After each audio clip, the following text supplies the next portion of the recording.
వ్యక్తిగతంగా in my personal capacity, I got the right to dispel.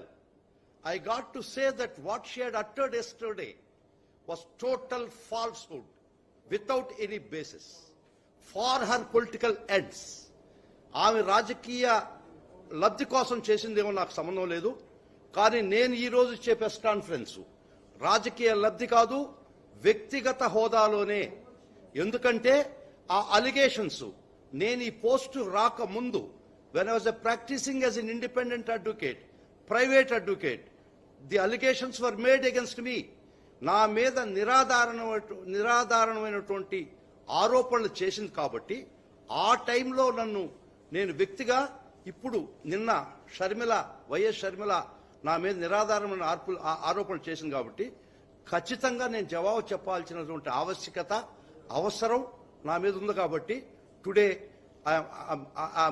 I'm letting all the people across the state and the country that ఆమె నిన్న చెప్పినటువంటి పచ్చి అబద్ధాలకి నేను జవాబు చెప్తున్నాను. In my individual capacity, nothing to do with my official capacity and post. Because నా మీద చేసినటువంటి ఆరోపణలు నేను ప్రైవేట్ అడ్వకేట్గా నేను ఆ రోజు చేసినటువంటి కేసుల మీద ఆరోపణలు చేసింది కాబట్టి నాకు హక్కు ఉంది, రైట్ ఉంది. నన్ను నేను రక్షించుకునేదానికైతే నా ఇంటిగ్రిటీ, నా ప్రొఫెషనల్ ఎబిలిటీ వీటిలన్నిటికీ I took it as pride. నా వ్యక్తిగత స్వాభిమానాన్ని గురించి నేను ప్రాణం ఇచ్చేవాడిని.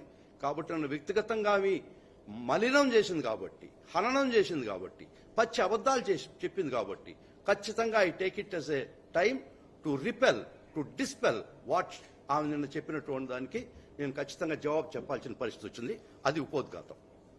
ముఖ్యంగా మీరు వినుంటారు నిన్న అలిగేషన్స్ ఖచ్చితంగా ఒకసారి వినాల్సి వస్తుంది. మీరు ఈ అలిగేషన్స్ మీరు విన్న తర్వాత I will start my this thing.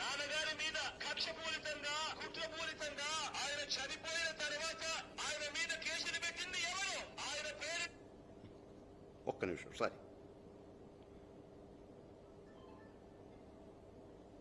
చివరకు సిబిఐ చార్జ్ షీట్ లో కూడా పెట్టింది ఎవరు? ఇదే జగన్మోహన్ రెడ్డి గారు చెప్తున్నారే Congress party CBI charge sheet లో రాజశేఖర రెడ్డి గారిని చేర్చింది అని. ఇంతమంది ముందు చెప్తున్నా, రాజశేఖర రెడ్డి గారి పేరును సిబిఐ కాంగ్రెస్ తో చేర్చలేదు. రాజశేఖర రెడ్డి గారి పేరుని చేర్చింది నిజానికి జగన్మోహన్ రెడ్డి గారి లాయర్. జగన్మోహన్ రెడ్డి గారి లాయరే రాజశేఖర రెడ్డి గారి పేరు నిజానికి సిబిఐ లో లేకపోతే జగన్మోహన్ రెడ్డి గారు ఈ కేసులో నుంచి బయటపడటం చాలా కష్టము అని తెలిసి రాజశేఖర రెడ్డి గారిని పేరును స్వయంగా జగన్మోహన్ రెడ్డి గారి లాయరే రాజశేఖర రెడ్డి గారిని చేర్చమని హైకోర్టులో, సుప్రీం కోర్టులో పిటిషన్ వేసి మరీ చేర్పించారు. దానికి ప్రతిఫలంగా ఈ రోజు అదే సుధాకర్ రెడ్డికి జగన్మోహన్ రెడ్డి గారు అడిషనల్ అడ్వకేట్ జనరల్ పదవి కూడా ఇచ్చాడు. ఇది వాస్తవం కాదా? అమ్మా షర్మిల, నేతి బీరకాయలో నెయ్యి ఎంత ఉందో నీ మాటల్లో అంత వాస్తవాలు ఉన్నాయి. మీ తండ్రి కోసం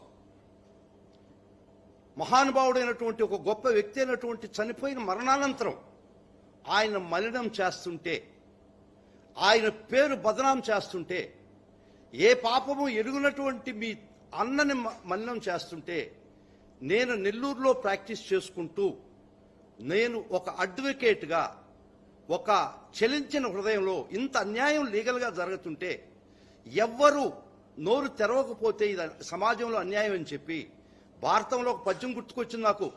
5వ పర్వంలో సారపు ధర్మమును విమల సత్యము చెడువారిని అవస్థ పారము చే బొంకు దక్షులు ఎవ్వారు ఉపేక్ష చేసినాయి. If satya and dharma is curtailed before your eyes, those who are capable of preventing it keep quiet as mute spectators and dumb witnesses. It is those that are going to perish but not satya and dharma. నా కళ్ళ ముందర ఇంత అన్యాయంగా legal injustice జరుగుతుంటే నాకు జగన్మోహన్ రెడ్డి గారు చూడలేదు, వారు ఎవరో కూడా తెలియదు. ఒక చలించిన హృదయంతో కడుపు మండి నేను నెల్లూరులో రోరింగ్ ప్రాక్టీస్ చేసుకుంటున్నోడిని. ఇది అన్యాయము, అక్రమము, ఈ విధమైనటువంటి కేసు ఫాల్స్ కేసు అని నా మనసు చెలించి, మీకు బంధుత్వాలు నాకు ఆత్మబంధువులు గారు, మీరు రక్త బంధువులు కూడా కాదు, ఒక అన్యాయాన్ని అరికట్టడానికి నేను ఒక కేసు వేయడం జరిగింది.